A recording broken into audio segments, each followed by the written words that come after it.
Mind. Why does mind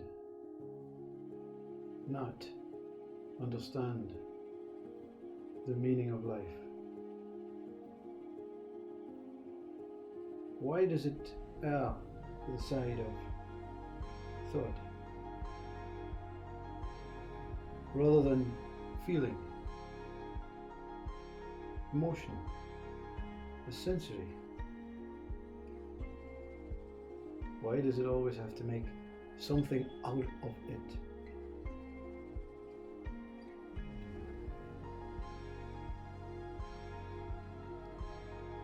I mean, why does mind exist? Nothing is happening,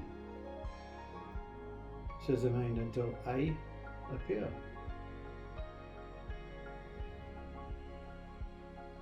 What is it talking to? Who is it talking to? Nothing is happening until I appear, says mind.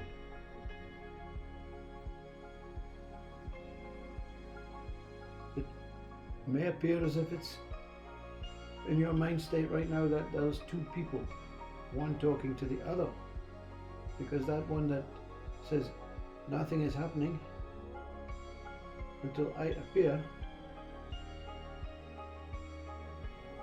is the mind and the body and the person and the soul and the spirit and the consciousness.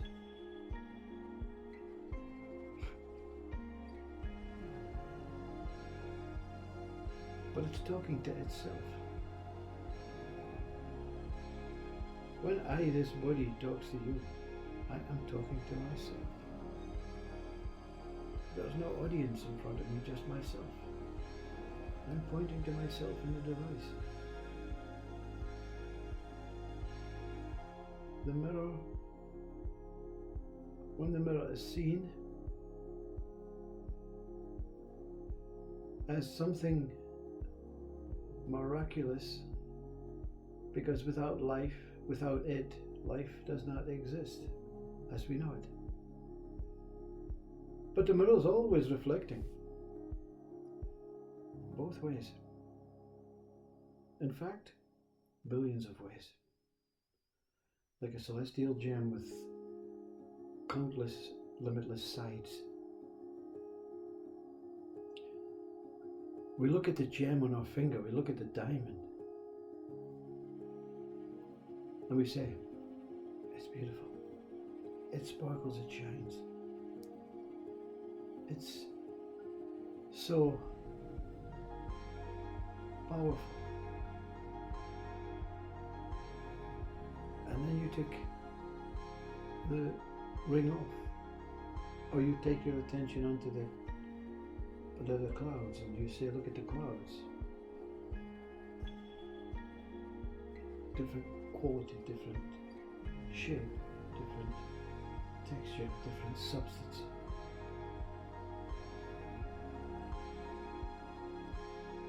So when you look at the mirror, the diamond, the celestial gem, and you see it as the most powerful, it's infinite. It's limitless. It's not the mirror that you look on the device. It's the mirror of life. This is all enclosed in the shining of the mirror, revealing itself as what it sees itself as, in infinite possibilities with infinite sides sparkling and enhancing itself. One whole mirror. When you put your mind on the clouds instead of the diamond of the ring, which is of course a human creation, diamond,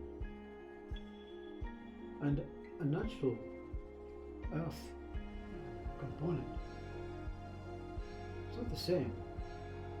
It's like you're taking your eye off the mirror and looking at something that cannot be seen as that what reflects as the mirror.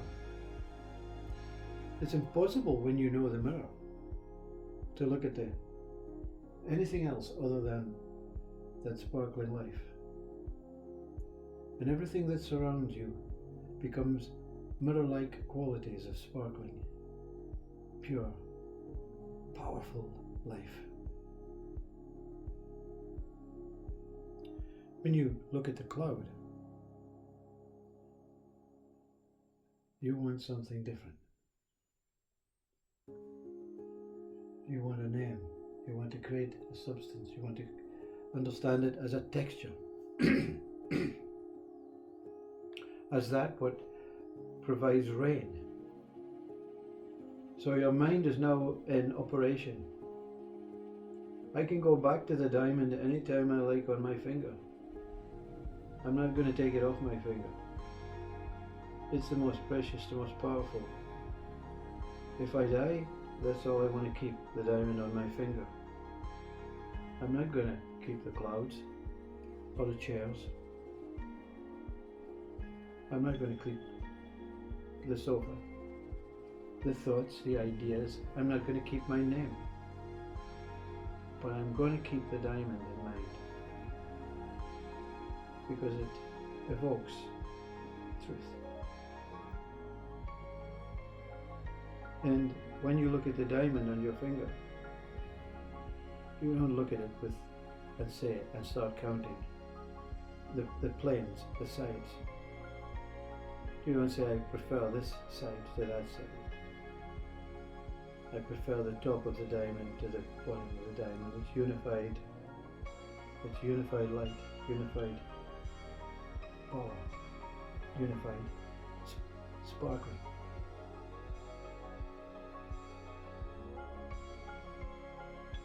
The mind, when it gives names to the cloud, the mountain, the lake, the tree, gives it these names. It looks at all of these things differently, as if they know something about it, that they know it's not true, but what the hell, no. That's what they teach me at school. That's the best I can do. And that's okay. But when you start looking at the components as if you're looking at the diamond, you know, your eyes don't float and say, I don't want to see the mountain. I don't want to see the ocean. I don't want to see the tree. They infuriate me. I just want the cloud.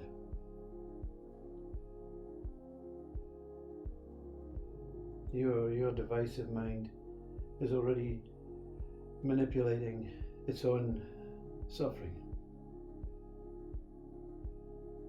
There's no difference between the cloud, the tree, the ocean, the mountain, the chair,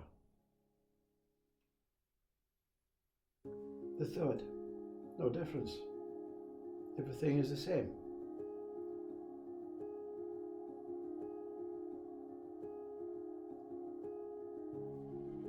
And then you start looking at, I prefer this room in my house. In fact, I prefer my house to that house. My car is much more superior than their car. I am more intelligent. I won the quiz. I passed the test.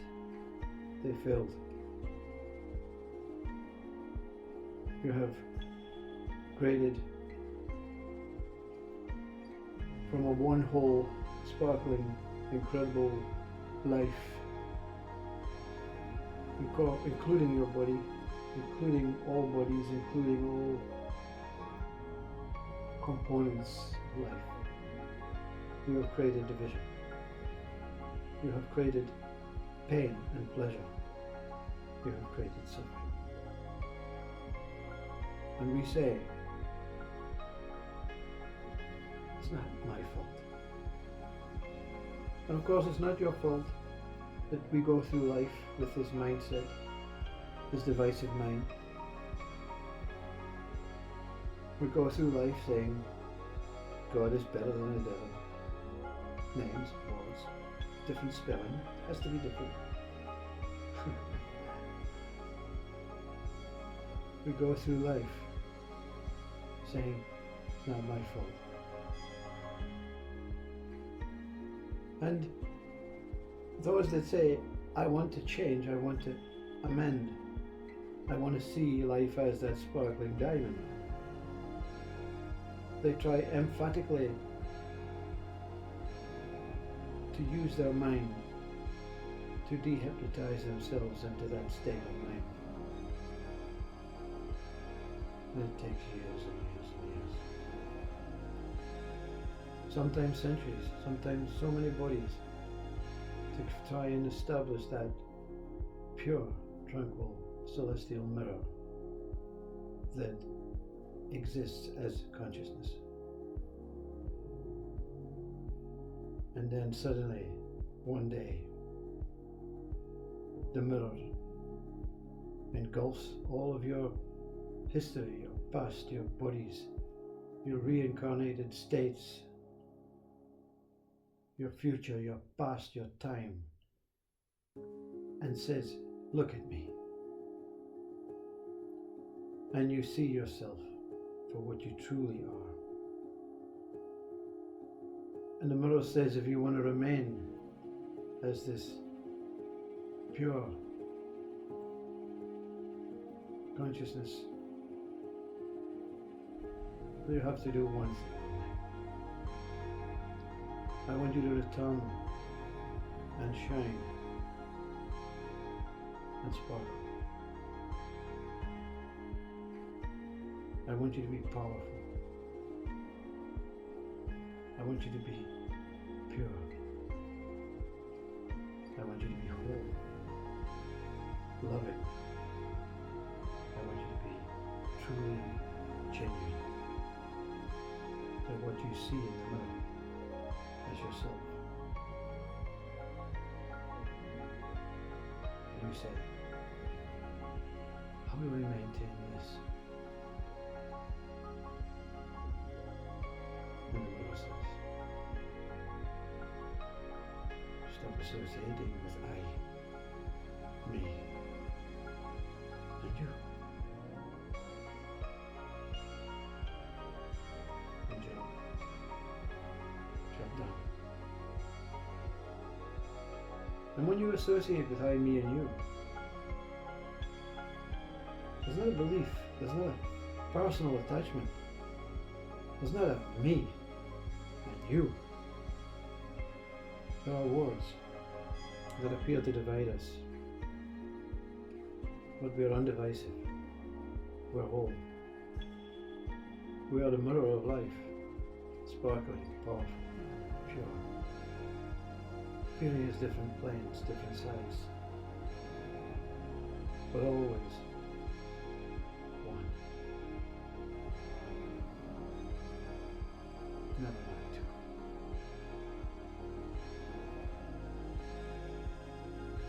I leave you with this thought, this mirror.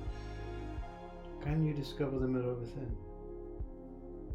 It appears to be outside, but when outside and inside merge as one, where can this mind establish a fake idea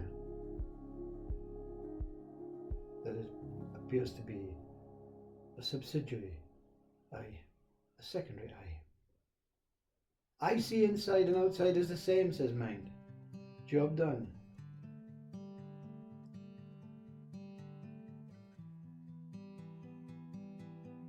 The mirror says I am inside and outside as the same. I don't see it. I know it.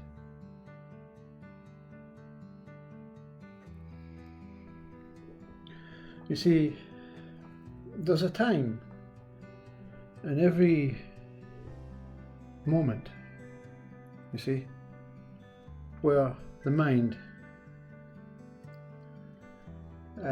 gives up, distinguishes itself, and then destroys itself. It is imperative that the mind dies. Consciousness the creator of all bodies and all minds, it has the same as any other computer, an infinite possibility to hold infinite information, billions of gigabits. But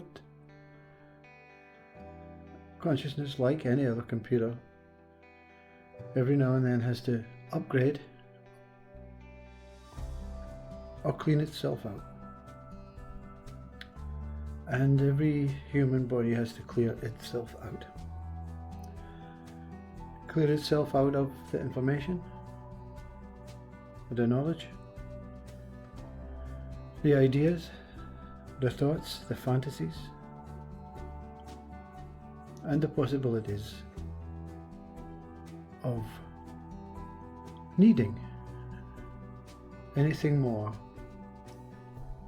than just being at peace with itself.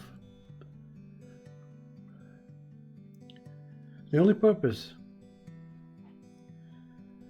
for a human being or any living form is for it to be at peace with itself.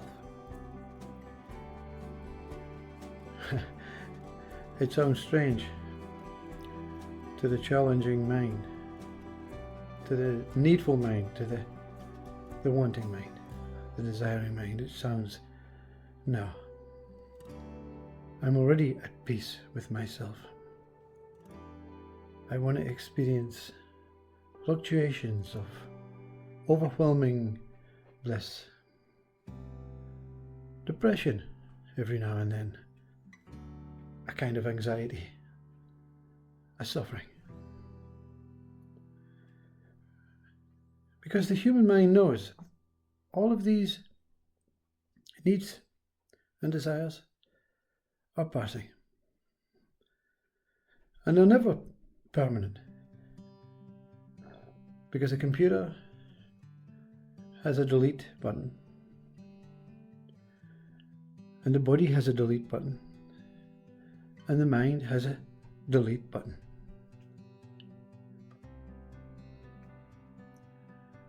When you look out your window and the sun is at its highest and the sky is blue and the greens of the landscape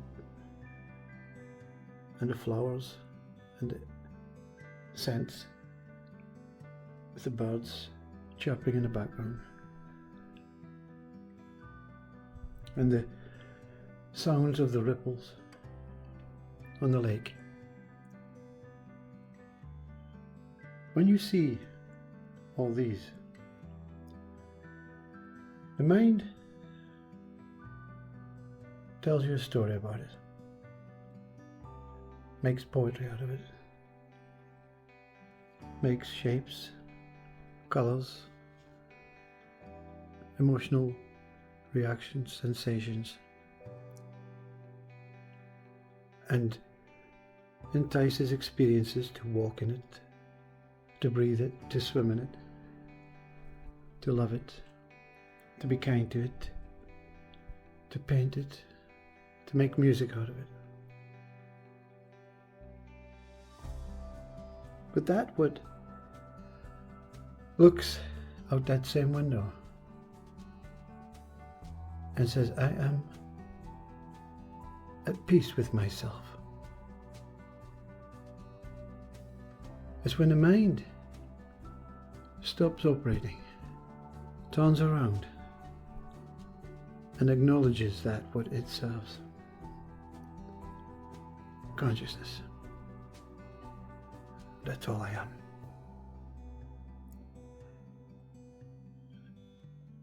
That's all I know. That's all there is to know. When consciousness, myself, is at peace and one with this encapsulating moment. The mind calls it life and time. I calls it still, silent, and stable. And consciousness leaves it unnamed, but truly loves it. In any way it sees itself, it is exasperated by what it sees, and it uses the mind to smile and celebrate and worship and replicate a version of what I is. What else to say? What else is needed to know? I am not this person, not this body. I am not living, dying, and being born. I am simply here. I am simply the sound of life itself, appearing and disappearing throughout this eternal and pure, tranquil, limitless one moment. I want to pay thanks to that voice that destroyed my mind, destroyed its needs and desires and wants to establish something more than what one truly is. To understand the flower, you can look at it, make something out of it. You can paint it, you can make names, you can smell it. But when you go down into the stalk, into the roots, you find something that gave birth to it.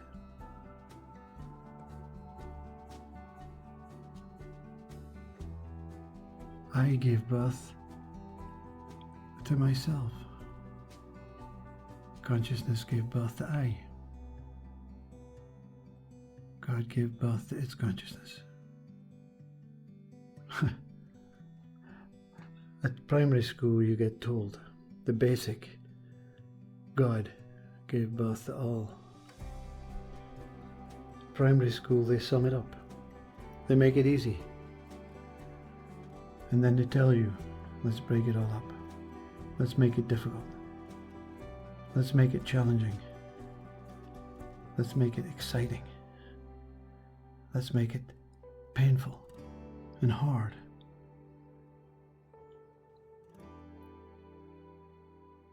But let's make it. In any which way, it is here to be made by the mind. But the mind struggles to make something true out of what it represents, because the mind is in awe of its own beingness, its own consciousness.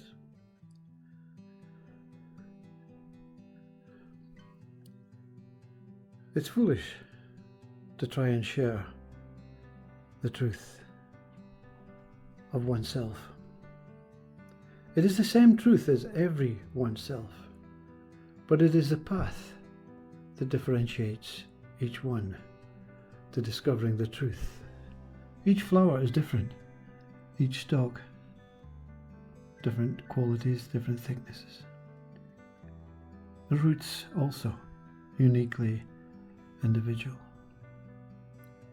But the seed is. Mind is no longer required to go beyond the seed. When it falls, it dies. and that what remains, mindless, mindless and tranquil, pure and empty.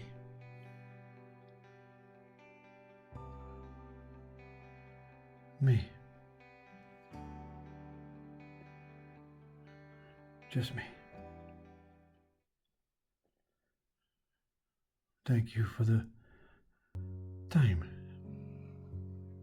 Thank you for being here.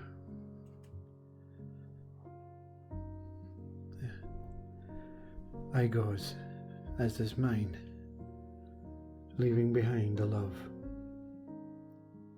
that is never tarnished, never enhanced, never destroyed, always is and always.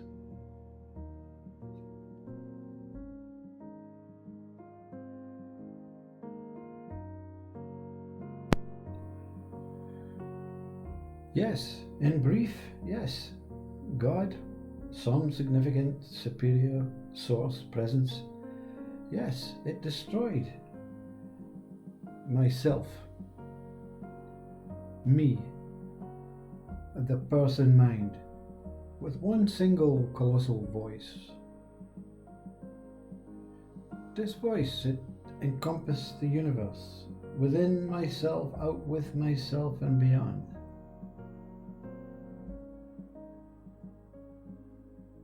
One moment, one infinite moment, nothing else.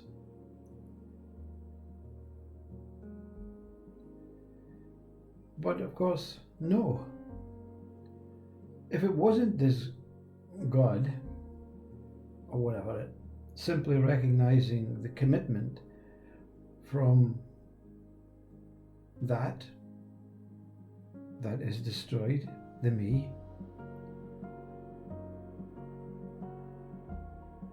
more of a stopping this desire of discovering me. Let's stop this guy in his discovery of his ego me, and let him begin to recognize the life and this gift that was offered and accepted by the being that is beyond me. Now, this 7-year journey of surrendering to this enlightened mind,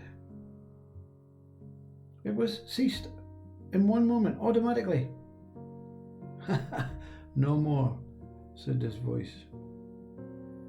No more seeking. No more of this foolishness. No more of this Sat Chit Ananda overwhelming joy state.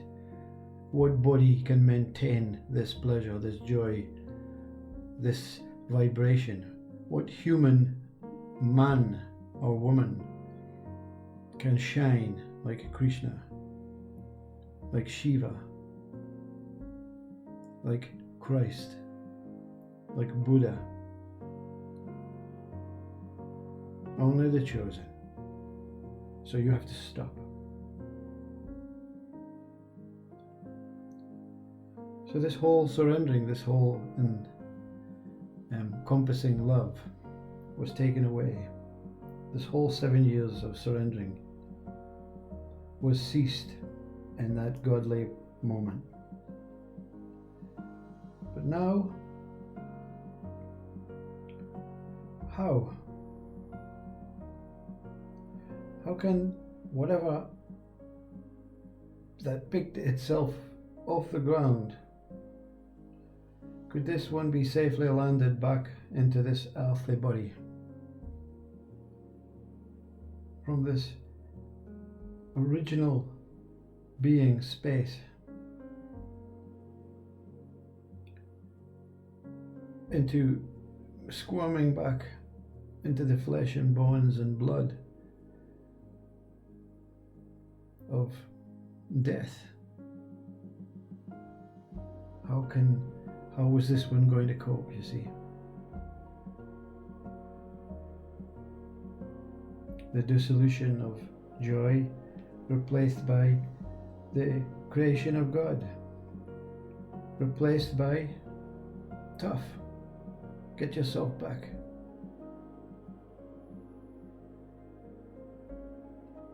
Simply like the ocean, changing direction so that the tide, when the sea is leaving the beach of France, it is rising on the beach of England, and then it changes direction and back again. It's like the ocean trying again to create a single wave.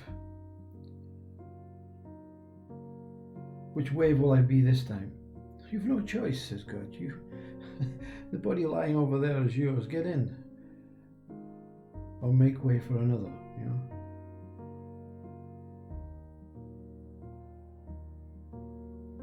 There is only the ocean, you see. The experience of this voice is just a reminder that the ocean has to be allowed to remain as what it is, and that there's no examiner and there's no mind that can examine the whole ocean in pieces, in sections, in tides, in waves. Just accept the ocean as it is, and everything will be as it's meant to be. You'll turn up in this body, whoever you are, and you'll experience and you'll die. And then whatever will be the next move will be the next move.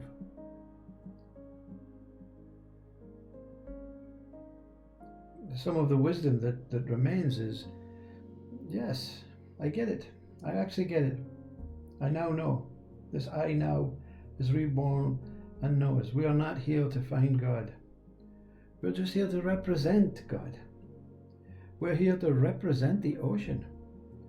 Be full, be whole, be accepting, be respectful, be trusting, have faith that the ocean cannot be dissected, it cannot be broken up. As like the universe cannot be broken up.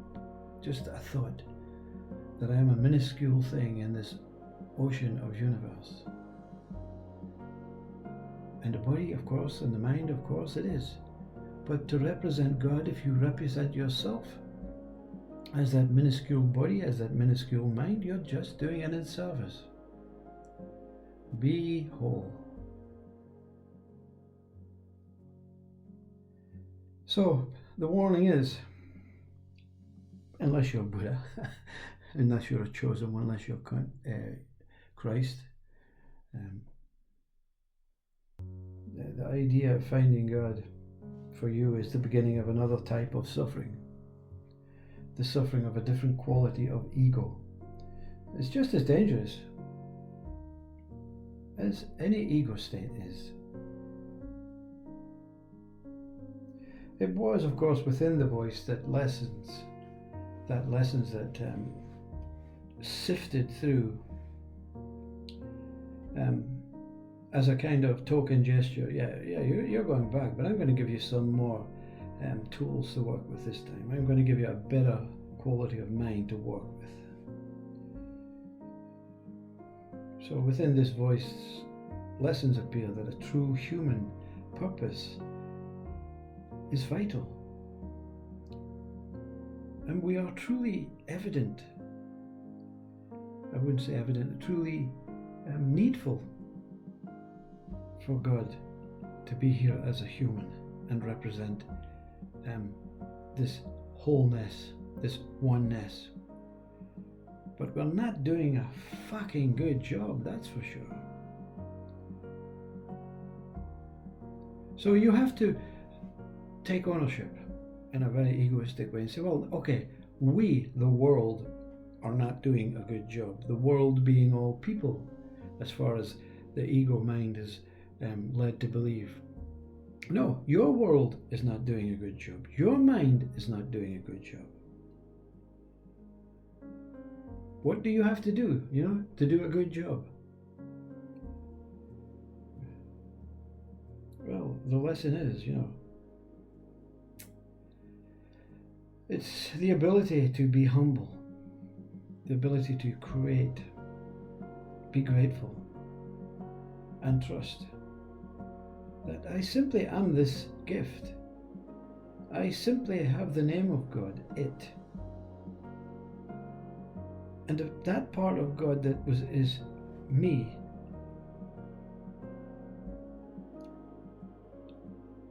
is separate from I. But I is not separate from it in the term of the word and the syllables. It cannot be here without being spelled I-T. I is the person, the me, the mind, the being, the human, the ego. T is the cross. That's the symbolic lesson from the Bible and Christ. You cannot represent God until you take ownership of your cross. We have to suffer when we think we are God. So therefore, the suffering is the cross. And when you go on the cross, when your mind begins to suffer, you'll realize that you are on this friggin' cross. And that it's so foolish to put yourself on the cross. Because the evidence is there when Christ said, I am giving myself up for the people that I serve, God, so that they don't have to go on the cross and they can remain as I and forget about it. You, Father. To be I is to represent it in its wholeness. It is the Father, I the child.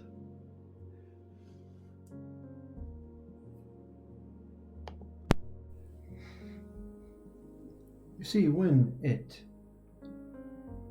let's call it God, spoke, it opened its whole intent, destroying all that I was, the mind was, the ego was, the me was, as well as what I had achieved,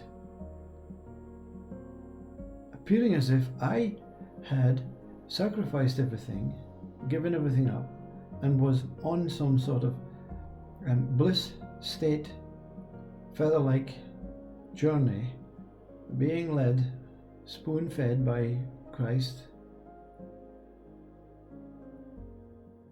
into actually me doing all the work.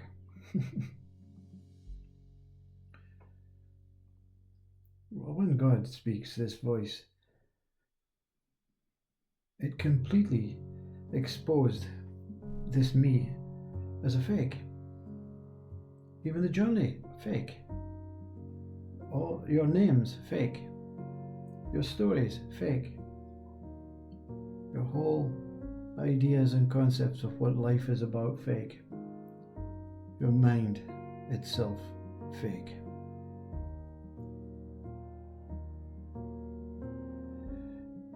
One knew immediately that whatever I was not I, not me, not the fake. But there was nothing there that could find out what the true me, or the true I, or the truth itself was as true.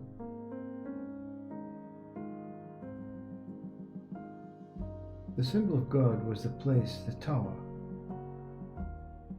where all infinite possibilities of God is seen as clarity. And it's in this moment, this revelation, this moment, it was here now. And here now is not in time. Here now is not past and future. And this being the opposite, that in a moment I'll be in the past, or I'll be in the future thinking about the past. There is only here now. There is only this moment. There is only love. There is only consciousness. There is only life and I, as God is.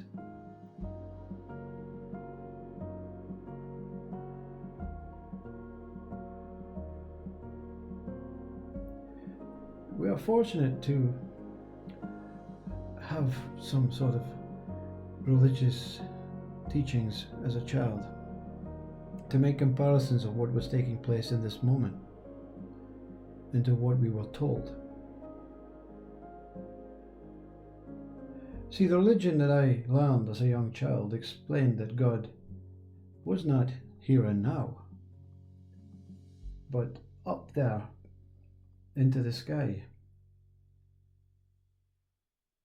One day in the future, I may meet this God, or I may not. But it's not, I'm not representing God. I am a minuscule flesh and blood body, insignificant, quite inferior, quite meaningless towards God.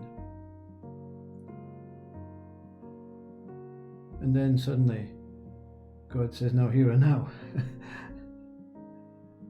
No wonder there's tears. No wonder there's gratitude and a feeling of, thank God I surrendered. Thank God I was not able to face up to my death. It's a kind of bravado, but in a negative way, you see. Don't be silly. You don't give up yourself, your body and your mind. What if there's not? What if there is no God? Well, sometimes you just have to, trust in that guru within.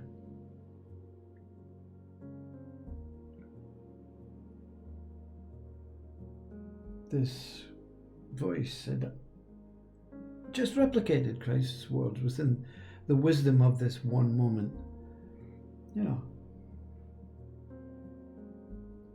Through me I will reveal the way.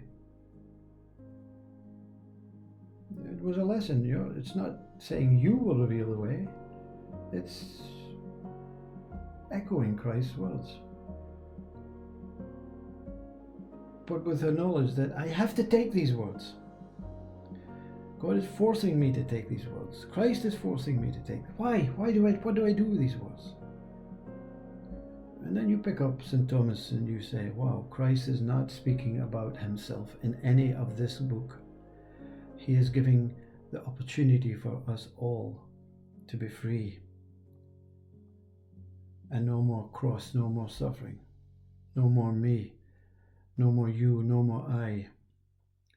Just simply all is as it is.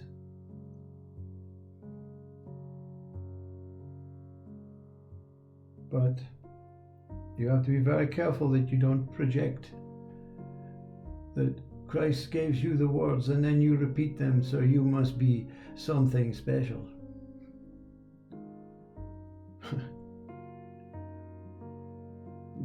That's the conditioned, divisionistic me mind that says there are differences between us all.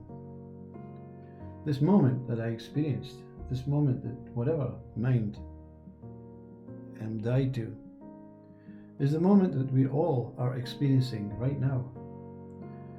But if you believe in time and superiority and hierarchical status and all that stuff, you're going to say, yeah, you did it on Tuesday, so you must be better than me, but I can do it next month, and I will get a better experience, and I will be better than you. And we'll go on chasing and competing and comparing and measuring until, there'll be no end. Because the ego does not want an end. And there is no end, but the ego thinks there's an end. So the ego has to put things into action, into experiences, into thoughts, into desires, into needs to say, because the ego does not know there is no end. The ego believes it knows better than God. And it thinks that God has an end. So it has to fight for a longer time. In fact, it actually believes I can create something that has no end. And all the time, there's no end.